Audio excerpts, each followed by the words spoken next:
이 신청하시고 도와주시면 이런 일도 미연에 방지할 수 있지 않을까 싶습니다. 섬겨주시는 모든 분들, 우리 또 미디어 사역팀에도 감사를 드립니다. 오늘 주신 하나님 말씀 이사야 43장입니다. 이사야 43장 1절부터 7절까지 말씀,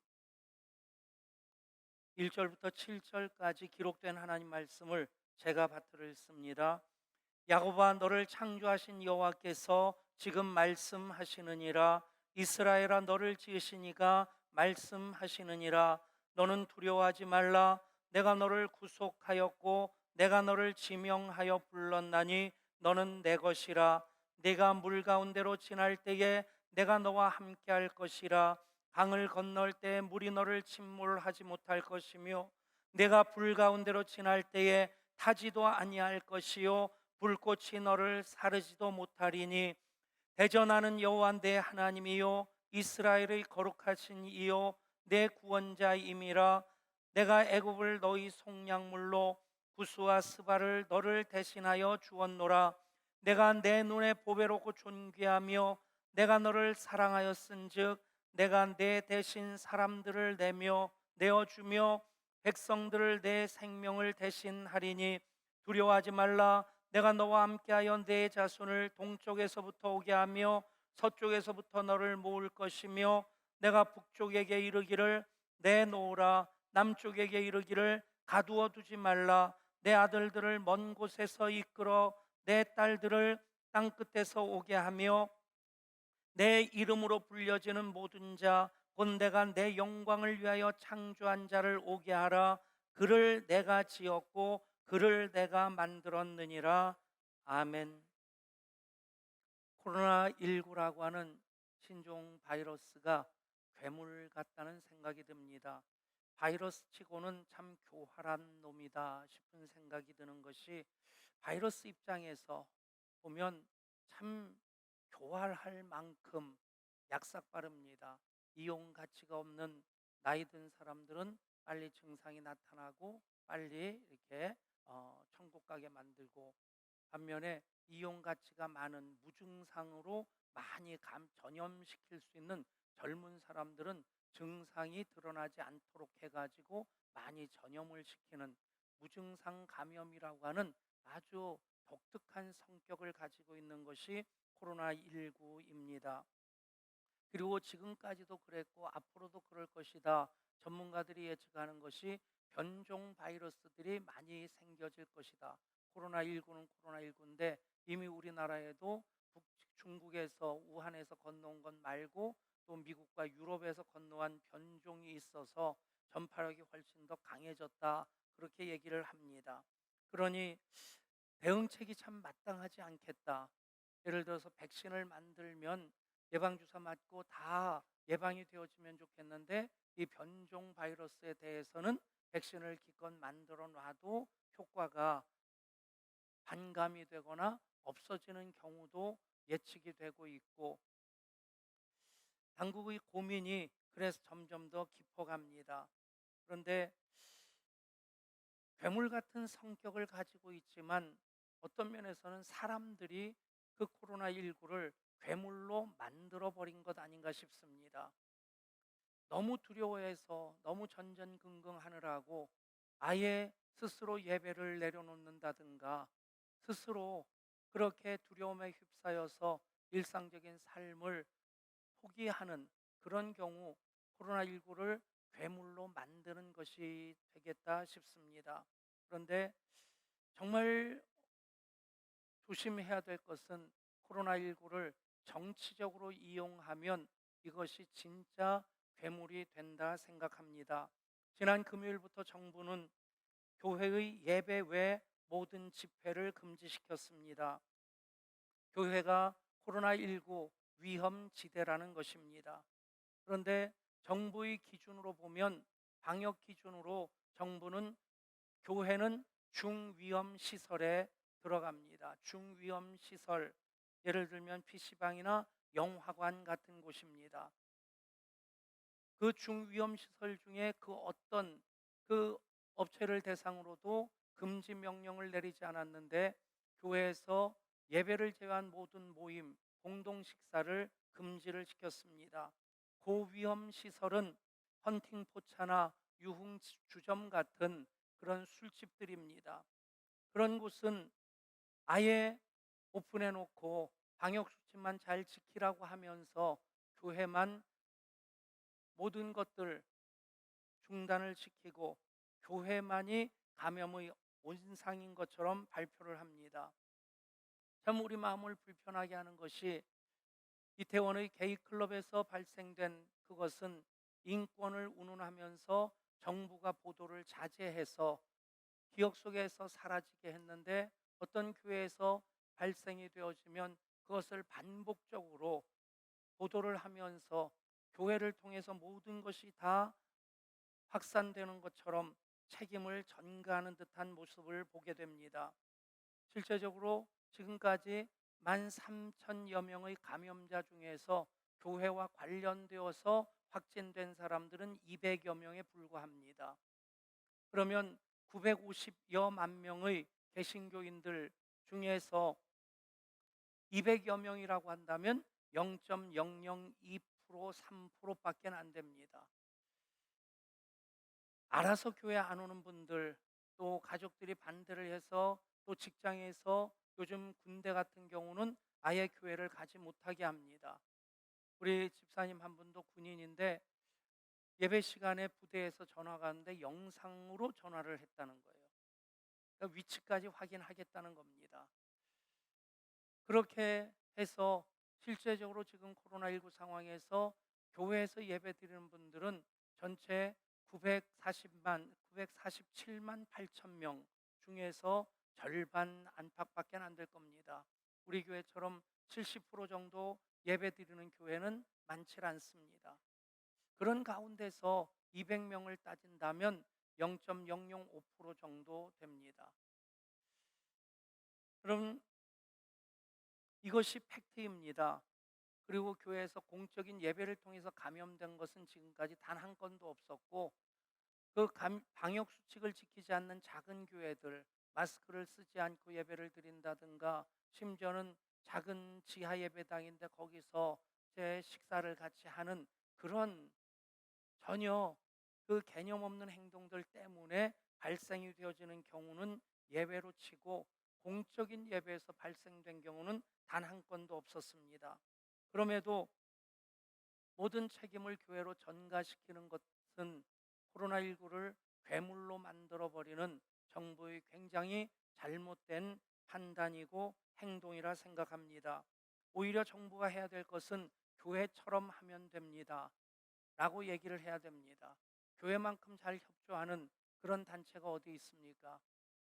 우리는 교회 공동체를 지키기 위해서 청지기로서의 사명을 감당하기 위해서이기도 하거니와, 또 하나님의 영광을 우리는 훼손하지 않기 위해서, 그래서 이 모든 것들을 이 시대 속에 있는 교회로서의 책임을 감당하고자 합니다. 또 하나의 사실을 얘기한다면 2017년, 2018년 우리나라 사망 순위를 보면 제1위는 암입니다. 2위가 심장질환, 3위가 폐렴, 4위가 뇌혈관 질환, 5위가 자살입니다.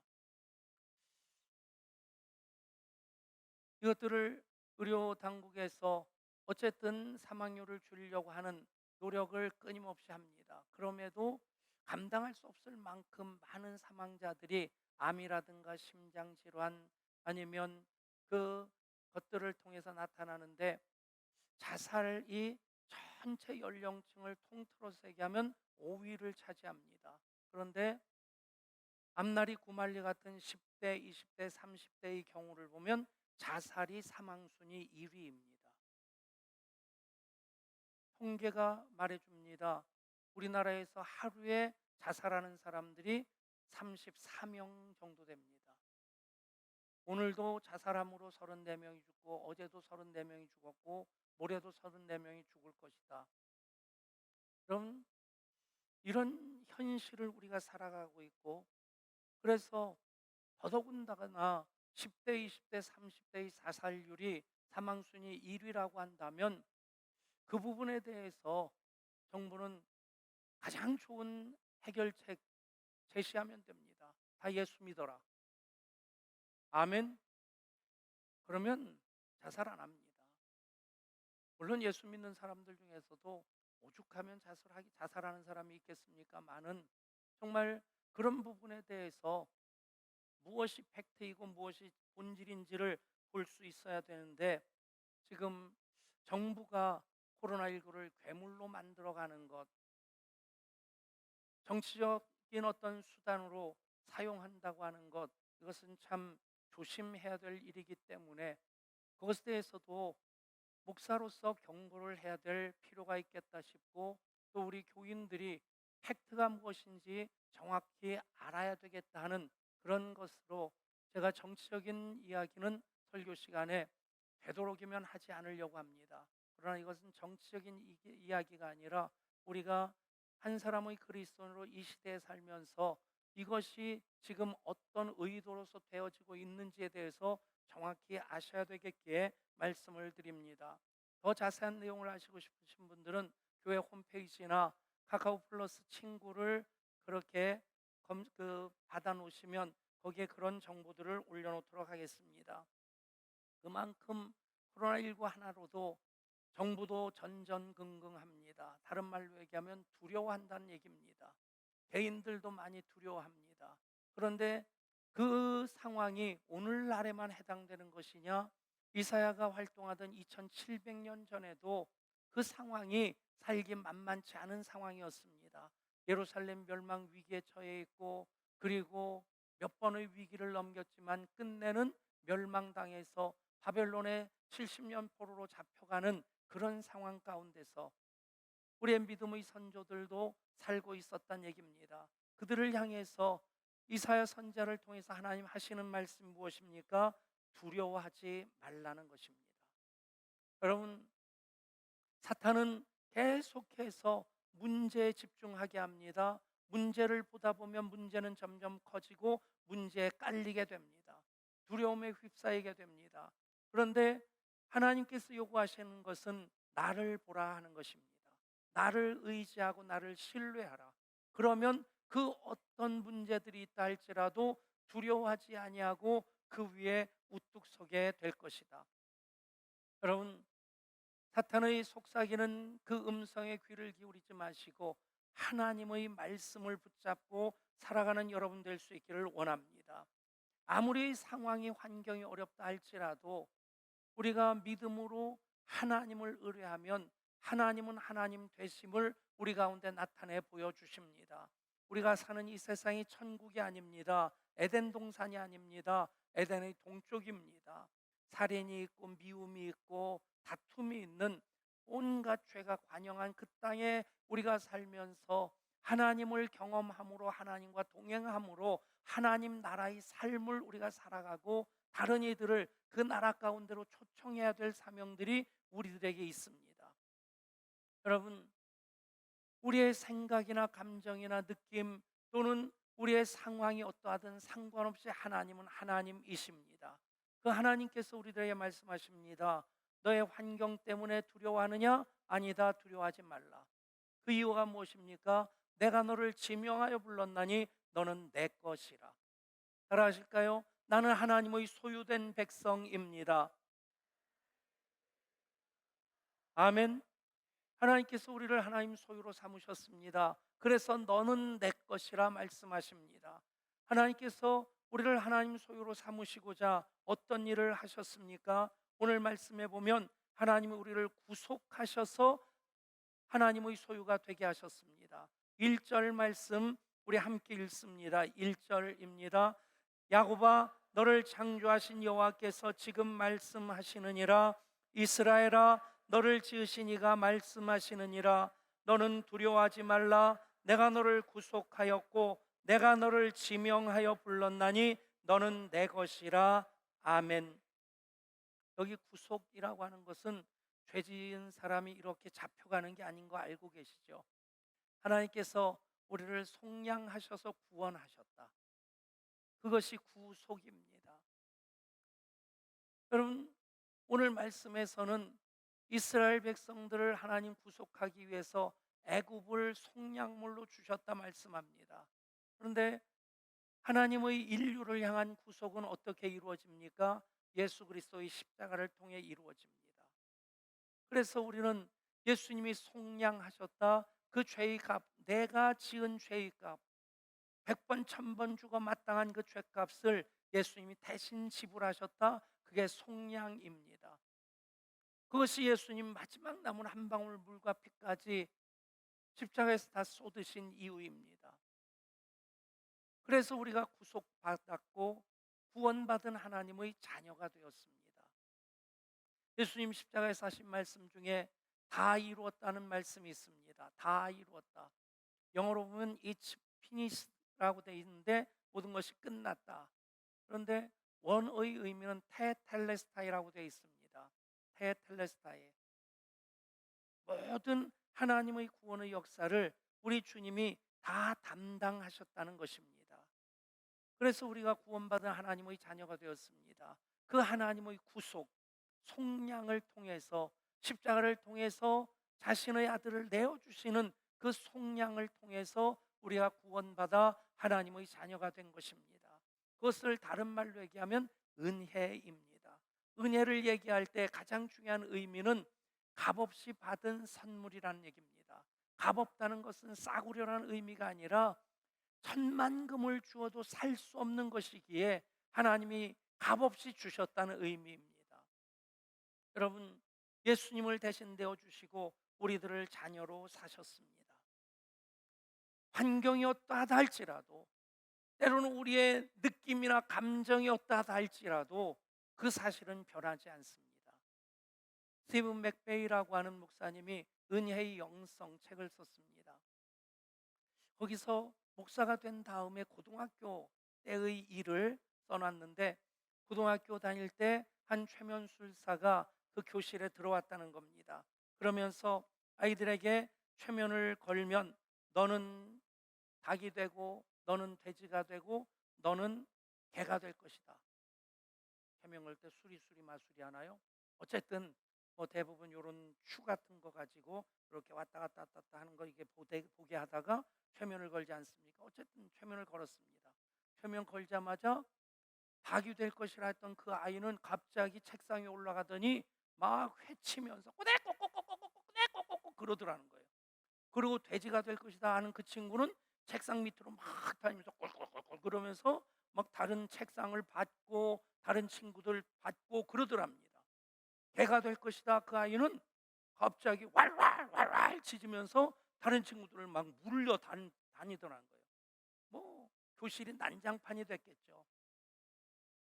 그리고 나서 이 최면사 짝짝 하면서 최면을 깨니까 이 아들이 멍해가지고,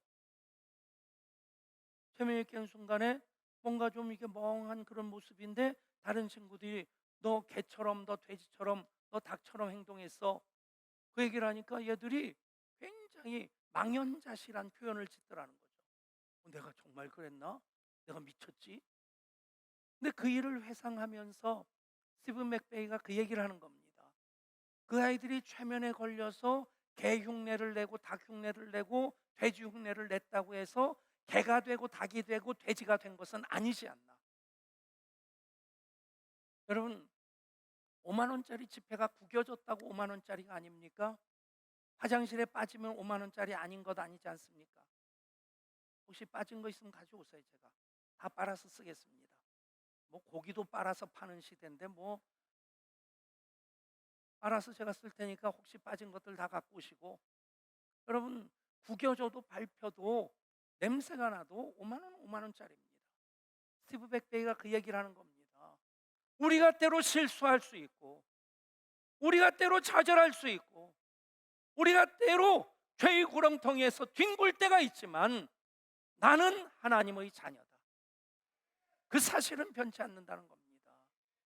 여러분, 그 일을 위해서 하나님께서 이사야 시대에는 애굽을 너희 속량물로 구수와 스바를 너희 대신으로 주었노라. 그러면서 이스라엘을 구속하여 내 것이라 삼으셨습니다. 우리 한 사람 한 사람 어떻게 하나님 것으로 삼으셨습니까? 예수님 십자가에서 마지막 남은 한 방울 물과 피를 다 쏟으심으로 우리는 하나님의 자녀가 되었습니다. 구속하여서 하나님의 소유가 되신 분이십니다. 두 번째로 하나님 우리를 소유로 삼으시고자 지명하여 주셨습니다. 내가 너를 지명하여 불렀나니 너는 내 것이라. 여기서 지명이라고 하는 것, 하나님께서 초점을 맞추셨다는 것입니다. 여러분, 지금 지구 인구가 76억인데 하나님께서 우리 한 사람 한 사람 구원하신 것 그냥 랜덤으로 n분의 1로 그렇게 구원하신 것 아닙니다. 태중에 있을 때부터 구별하셔서 지명하시고 초점을 맞추셔서 우리를 자녀 삼으신 것 믿으시기를 바랍니다. 특별한 사랑을 가지고 특별한 목적을 위해서 나에게 초점을 맞추셔서 나를 부르셔서 하나님의 아들이 되게 하시고 하나님의 딸이 되게 하셨습니다. 이것을 일컬어 정관사의 사랑이라고 합니다. 76억 분의 1로서 나누어지는 사랑이 아니라 온 세상을 다 사랑하는 그 사랑으로 나를 사랑하시는 사랑. 아멘. 다시 한번 따라 하실까요? 하나님은 정관사의 사랑으로 나를 사랑하십니다. 아멘. 76억 분의 1로 나뉘어지는 것 아닙니다. 그대로 하나님의 하나님 되심은 나에게 집중되어집니다. 그것이 지명하여 불렀나니 너는 내 것이라는 뜻입니다. 어릴 때부터 체구가 작고 더더군다나 아버지가 누구인지 모르는 한 아이, 동네에서 손가락질 받고 따돌림을 당하던 벤 후퍼라는 아이가 있었습니다. 이 아이가 12살 때까지 그냥 망난 짓을 하면서 마을이 골칫거리로서 그렇게 살아가는 겁니다. 12살이 되었을 때 그 마을의 교회 새로운 목사님이 오시게 되었는데 목사님에 대한 소문이 좋은 소문이 나는 겁니다. 마을 사람들 서로 얘기하면서 그 목사님 사람 차별하지 않고 모든 사람들을 정말 소중히 여기고 모든 사람들을 사랑하시는 그런 목사님이래. 그런 얘기들을 이 벤 후퍼도 귓전으로 듣게 됩니다. 그 이전까지는 교회에 대해서는 요만큼도 관심이 없었는데 그런 얘기를 들으면서 그 목사님이 궁금하고 그 목사님 설교를 한번 들어보고 싶은 겁니다. 한 번도 안 가본 교회인데, 그리고 내가 교회 가면 사람들이 또 손가락질 하지 않을까 걱정은 되는데 교회 가고 싶은 마음은 점점 커지고, 그래서 나름대로 생각을 어떻게 했느냐, 예배 시작한 다음에 가자, 그리고 예배 끝나기 전에 나오자. 그럼 내 주위에 있는 사람은 나를 알아도 다른 사람은 모르지 않겠나. 그렇게 늦지막히 가고 일찍 나왔는데 하루는 설교를 듣다가 우리식으로 얘기하면 은혜를 너무 받아서 나가는 타이밍을 놓친 겁니다. 그러다 보니까 축도까지 끝나고 아차 싶어서 일어났는데 교인들이 쭉 줄 서 있고 밖에는 목사님하고 장로님들이 인사하려고 서 있는 겁니다. 어쩔 수 없이 그냥 뒤따라 나오는데 벤 후퍼, 그 아이가 예배 시간에 앉아 있다가 설교 끝나면 기도 시간에 가버리고 몇 주 그랬던 것을 아는 이 목사님이 이 아이의 관심을 가지고 말을 붙입니다. 내가 누구 아들이더라? 아버지가 누군지 모르는 겁니다. 그 말을 듣자 다른 사람들이 긴장을 합니다. 그런 아이인데 이 목사님 그걸 모르시나? 이 베누퍼가 얼굴이 빨개졌습니다. 그때 목사님 빙그레 웃으면서 또 한마디 합니다. 그래, 네 아버지 누군지 알겠다. 그러자 주위에 있는 사람들이 얼굴이 더 굳어진 겁니다. 무슨 말을 하시려고. 그러자 이 목사님이 아이를 향해서 이렇게 말씀합니다. 내 얼굴 보니까 내 아버지가 누구신지 알겠어. 내 아버지는 하나님이시여. 너는 하나님의 아들이야. 이 아이는 당황해서 거기를 도망치듯 떠납니다. 그 아이를 향해서 목사님이 또 한마디 합니다. 너는 하나님의 아들이야. 하나님 아들답게 살아야 돼. 오랜 세월이 지난 다음 이 벤 후퍼는 주지사가 되었습니다. 그리고 내가 주지사가 될 수 있었던 것은 그때 나를 향해서 너는 하나님의 아들이라고 하셨던 목사님의 그 한마디 말씀으로 나는 주지사가 될 수 있었습니다. 사랑하는 여러분, 여러분 한 분 한 분 하나님 특별한 사랑으로 특별한 목적을 위해 부르셨습니다. 그리고 여러분들에게 말씀하십니다. 내가 너를 지명하여 불렀나니 너는 내 것이라. 아멘. 그리고 하나님 보배롭고 존귀하게 여겨 주시려고 우리를 하나님 소유로 삼아 주십니다. 4절 말씀입니다. 내가 내 눈에 보배롭고 존귀하게 여기며 내가 존귀하며 내가 너를 사랑하였은즉 내가 내 대신 사람들을 내어주며 백성들이 내 생명을 대신하리니. 하나님 보배롭고 존귀하게 여기시려고 하나님 자녀를 삼아 주셨습니다. 아이를 낳을 때 어떤 마음으로 낳습니까? 사랑해 주려고, 더 잘 키우려고. 여러분, 그 목적으로 하나님 우리를 내 것이라 만들어 주셨습니다. 상품하고 작품의 차이가 뭔지 아십니까? 상품은 팔기 위해 만든 기계가 찍어낸 것이고, 작품은 그 작가의 혼이 담겨져 있는 그런 그림 아니면 시나 조각품. 여러분, 그 작품은 어떤 사람에 의해서 만들어졌느냐에 따라서 값어치가 천차만별입니다. 오래전에 피카소가 지나가다가 버려진 자전거 하나를 가져다가 자전거 안장에다가 자전거 손잡이를 이렇게 붙여놓은 겁니다. 그리고는 황소머리라고 제목을 붙였어요. 그게 꽤 오래전에 한 50억 원인가에 팔린 겁니다. 여러분, 지나가다가 자전거 남의 것 갖다가 그러지 마시고, 뭐 혹시 버려진 거 있으면 가져다가 안장에다가 이 손잡이 갖다 붙이면 황소머리 비슷할 겁니다. 팔아보십시오. 5천 원에도 안 살 겁니다. 여러분, 피카소가 만들어 놓으니까 그게 몇십억 원 받는 겁니다. 다른 사람이 만들면 값어치가 없어요. 따라할까요? 나는 하나님이 만드신 하나님의 걸작품입니다. 아멘. 하나님만큼이나 우리는 값어치를 가진 사람들입니다. 아멘. 지난 수요일 지금 다음 세대 교역자들이 설교를 하는데 백한준 전도사가 설교를 했습니다. 그러면서 그런 얘기를 했어요. 자기 친구 1년 동안 선교단체에서 인도 그 잠무 카스미르로 1년 선교 사역을 갔었는데, 그때도 한 팀이었던 그 자매 얘기입니다. 그 이하은이라는 자매인데, 그 자매는 자기 자신이 이 세상에서 두 번째로 예쁘다고 전혀 근거 없는 믿음을 강하게 가지고 있답니다. 도대체 객관적으로 증명된 바가 없는데 본인은 이 세상에서 두 번째로 자기가 이쁘다고 확신을 한답니다. 그래서 물어봤답니다. 어떻게 두 번째냐 그랬더니 자기 대학 다닐 때 동기가 진짜 예쁘고 공부 잘하는 애가 있었는데 걔는 이길 자신이 없더래요. 그래서 네가 1등 해라, 내가 두 번째 할게. 여러분, 내가 이 세상에서 두 번째로 예쁘다는 그 자매, 우리 집에도 와서 자기도 하고 한 두세 번 만났습니다. 객관적으로 볼 때 저도 그렇게 인정하기는 어렵습니다. 근데 그 자매를 보고, 이 얘기는 이번에 처음 들은 얘기인데, 자매를 보고 느낀 느낌이 그대로 투영이 되는 거예요. 고무공같이 탄력 있나, 얼굴에 언제나 미소가 있는. 여러분, 이 세상에서 두 번째로 예쁘다는 확신을 가지고 있는데 어깨가 처져 있을까요? 눈을 내리깔고 살까요? 한숨 쉴까요? 아닙니다.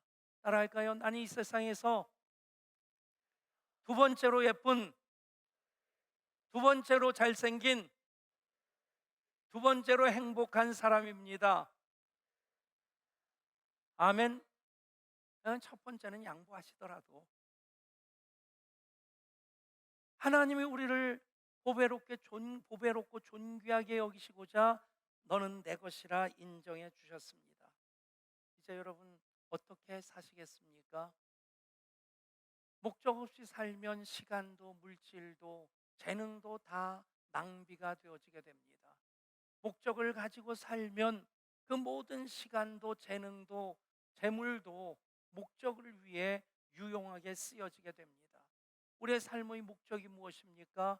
바로 하나님 영광입니다. 7절에서 말씀합니다. 내 이름으로 불려지는 모든 자 곧 내가 내 영광을 위하여 창조한 자를 오게 하라. 그를 내가 지었고 그를 내가 만들었느니라. 여러분, 목적이 있으면 사람은 흔들리지 않습니다. 여자분들 보면 남편이 있을 때 바퀴벌레 나와 보세요. 엄마! 그럽니다. 그리고 남편도 여보 저 뭐해? 근데 남편 없고 애들이 놀고 있는데 바퀴벌레 기어나 보십시오. 그냥 슬리퍼 벗어서 내려칩니다. 이놈의 자식이 어디 우리 애들 있는데 기어나와? 그럼 그래서 만든 말이 생긴 말이 여자는 약하다 그러나 어머니는 강하다. 여러분, 한 사람은 여자로서 살려고 하면 약할 수밖에 없어요. 그런데 어머니로서의 사명을 가지면 버스보다 빨리 달립니다. 여러분, 대한민국의 가장 강력한 카페가 맘카페입니다. 이분들이 모이면 회사나 문 닫게 하는 거 유도 아닙니다. 여러분, 어머니라고 하는 목적이 사명이 되면 강하게 삽니다. 하나님 영광이라는 사명을 가지고 살아갈 때에 우리는 똑같은 세상입니다. 그렇다고 코로나19가 내일 끝나겠습니까? 회사에서 다음 달에 월급이 2배로 오르겠습니까? 환경은 변하지 않는다 할지라도 너는 두려워하지 말라. 내가 너를 구속하였고 내가 너를 지명하여 불렀나니 너는 내 것이라. 하나님 소유된 백성으로 우리는 하나님 영광 위에 살아가게 될 것입니다. 그 일을 위해 우리가 가장 먼저 해야 될 것이 무엇입니까? 사명을 붙잡는 것입니다. 그것이 하나님 영광을 위한 것입니다. 그래서 가장 먼저 해야 될 것은 예배자로 하나님 앞에 서는 것입니다. 기도합니다. 하나님, 예배자로 하나님 앞에 섰습니다. 하나님 말씀을 받습니다. 하나님 영광 위한 예배로 그렇게 하나님께 올려질 때에 우리 하나님 영광 위한 삶을 사명으로 붙잡고 살아가게 될 줄 믿습니다. 그래서 환경도 상황도 때로는 그 속에서 나의 감정도 휘둘릴 때가 있다 할지라도 두려워하지 말라. 내가 너를 구속하였고 내가 너를 지명하여 불렀나니 너는 내 것이라. 문제에 깔리지 아니하고 문제에 딛고 일어서게 될 줄 믿습니다. 그 믿음으로 승리하게 하여 주옵소서. 우리 주 예수 그리스도 이름으로 기도드리옵나이다.